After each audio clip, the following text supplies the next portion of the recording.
Hi, I'm Harry, and the other day, my friend gave me this utterly useless PlayStation 5 DualSense controller for free, in the hopes that I might be able to fix it. Let's see just how bad the situation really is.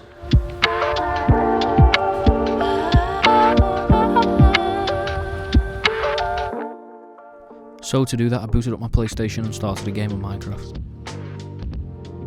Upon plugging the controller in, it seemed to be working okay, all the lights came on. But then I immediately realised the issue. This thing was drifting all the way over to the left. And I mean, this was unusable. No victory royales to be had with this thing.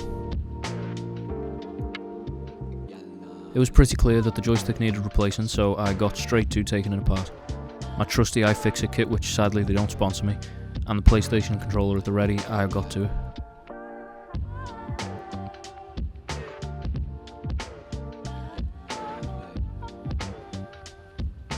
The first step was to remove that really annoying plastic casing, so I did that. It actually came off quite easy. If you've ever done this before, then you'll know these are usually a massive pain to get undone. Next, I removed both the triggers on the back to expose the screws that needed to be undone. And I went ahead and unscrewed all 4 of those screws.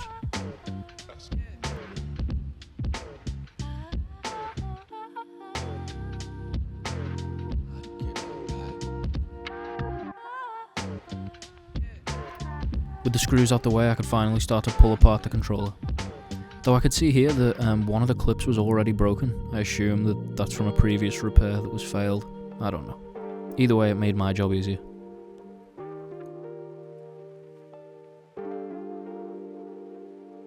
With the shell separated, I put the back piece apart and went ahead and unplugged the battery.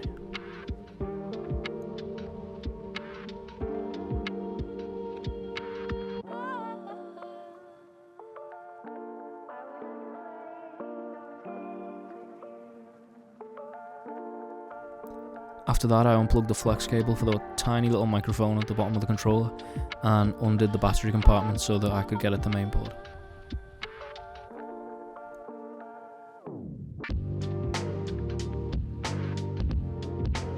After undoing all the other flex cables, I was finally ready to get at the board.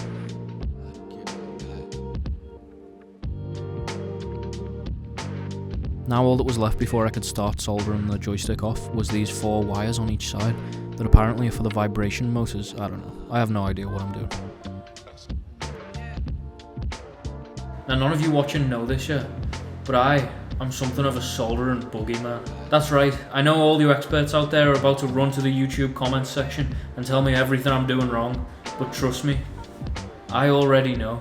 If there's a mistake out there that can be made in the world of soldering, I'm the guy making it. Now I'm not over exaggerating here, but parents actually tell their kids about me. They tell tales of how the soldering boogeyman will come at night if they don't behave and ruin all of their soldering projects for good. With that quick warning out the way, let's get to it. Once the board was under the microscope, I started to desolder those annoying vibration wires so that I could actually take the board out of the controller and have a better view of it in the microscope.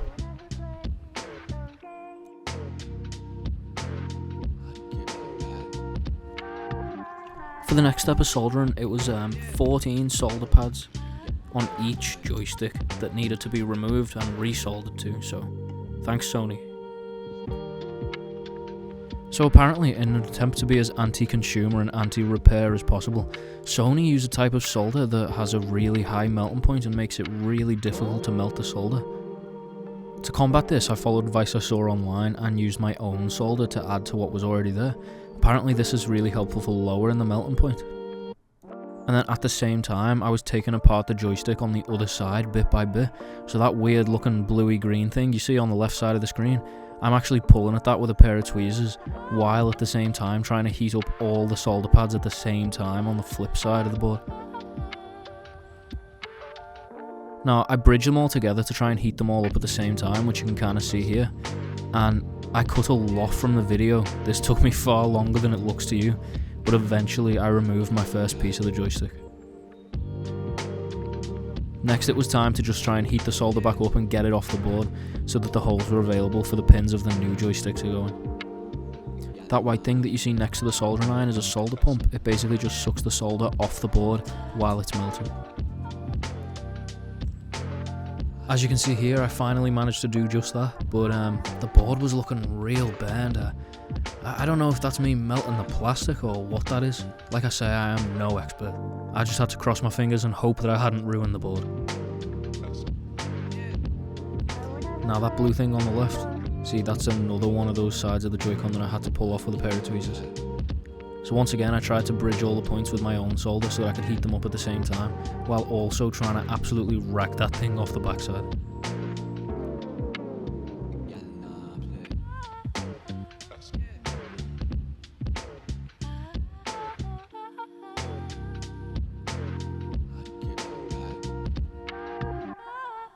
To my surprise, this eventually worked and I had succeeded at yet another part of this. Things were not so bleak.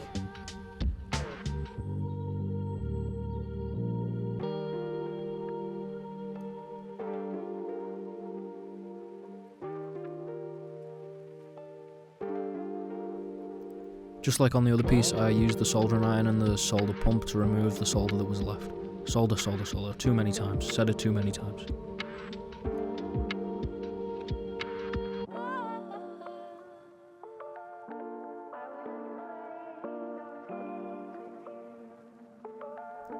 Now the rest of this is pretty much just the same process over and over again, heating up the pads, pulling off the joystick from the other side with the tweezers, and hoping that nothing breaks. If you find yourself to be really bored during this next soldering montage, feel free to double tap the side of your screen and skip ahead. I won't be offended.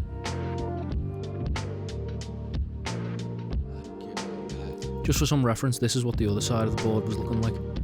That was the base of the joystick. Those 4 metal scraps on the side are currently what I was pulling off whilst desoldering these pads.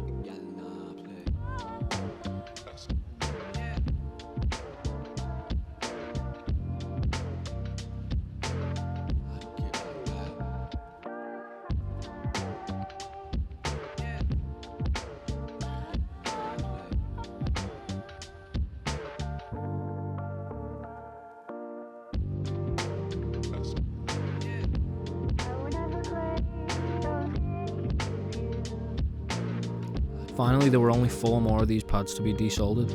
On the flip side of the board, this is what it looked like now, compared to what it looked like at the start there on the left. Now these ones were being quite tricky, so I ended up desoldering them off camera because I couldn't quite do it under the microscope. With that though, all of the pins were unsoldered. Finally, it was time for me to fit the new joystick in, so that's what you're seeing here. I pushed the pins through and started to solder them in. I would once again like to apologise for the many soldering crimes that you're witnessing happen here. As I have mentioned multiple times now, I am terrible at this.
I finally got the last pin in place and that was it. All the pins were soldered and the joystick was stuck in place.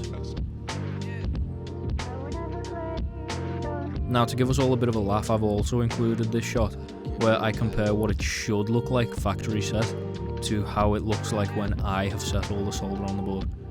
Clearly quite the difference. Looks like it's been set on fire. Let's see if it works. I connected the battery and to my surprise it actually was working. All that black shit on the motherboard apparently did not matter. The joystick seems to be working, no drift, all good. Then I just connected up all of those annoying vibration wires back to the board. So I put the battery case back in, screwed it back in, making sure I didn't clip any of those wires I'd just soldered back down. Plugged the battery back in once again. I checked all the flex cables were connected, and then I could start to put the controller's shell back on and finish off putting the screws and triggers back in their place.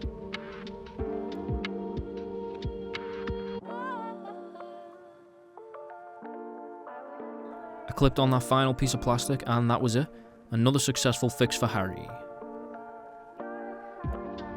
If you made it this far, thank you so much for watching. There's more videos like this to come. Somewhere I fix things, somewhere I make them worse, who knows. Either way, I really hope you enjoyed this video. Thanks for watching.